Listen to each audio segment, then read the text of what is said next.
WDHN is your local election headquarters, and a week from tomorrow, Houston County voters will head to the polls to cast their vote in the Alabama primary. There will be 2 Republicans in the Houson County Commission District 1 race. WDHN's Robert Smith has more on the story. In about 1 week, Republican Houston County voters will decide between businessman and lifelong resident Bobby Lewis and a retired law enforcement veteran Jeffrey Williams as the Republican representative to go on the ballot in November. Both candidates indicated that District 1 needs a change after 20 years. Lack of representation. So I want to see a change, more representation out in the county than what we've been getting. We need a leader who's visible, who goes out and sits down and talks to people, listens, formulates the best ideal plan of action to try to solve a continual problem, have open formats so that you can come and talk to your commissioner, which we don't seem to have today.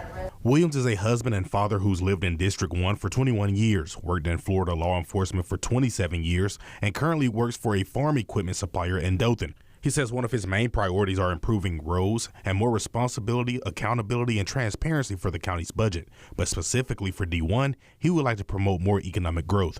We need more jobs. We need stuff for the youth coming up that they can do. But jobs essentially, we need economic growth on this side of the county. I know the west has had plenty, but we need some on the east. I like to see the roads get improvement. Law enforcement, I'm a huge supporter of law enforcement, retired law enforcement.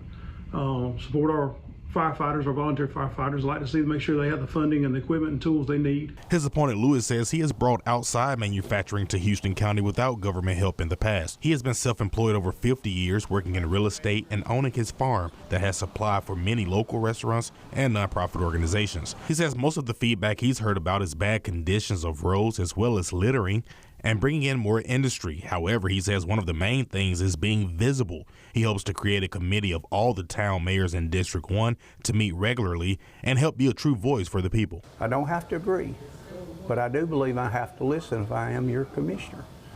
And then take your voice, if it's a group of you, or just 1 or 2, or a whole community, and address it. And that's what I've been asked a lot in these communities. Will you just take time to listen to us? I've shown them I would. I've shown them I'd show up, uninvited. Lewis says he also plans to continue helping the less fortunate through his farm, which could lead to the idea of a community farm. The seat that Lewis and Williams are seeking has been a Democratic seat for over 20 years, and there is Democratic opposition in this race with incumbent Curtis Harvest and candidate Letitia Daniels. I'm going to work for the people of the county. Don't matter what you're Democrat, Republican, it don't matter. I'm coming to work for you. You vote for me, I go to work for you. That's just all there is to it. At the end of the day, if I reach across these lines, whether real or imagined, and create an atmosphere where they don't look at me as that Republican, they look at me as my commissioner, and that's the goal to bridge the gap, regardless of where they live or what group they may or may not belong to. The primary will be May 19th, but this race won't be decided until November. In Houston County, Robert Smith, WDHN News for the Wiregrass.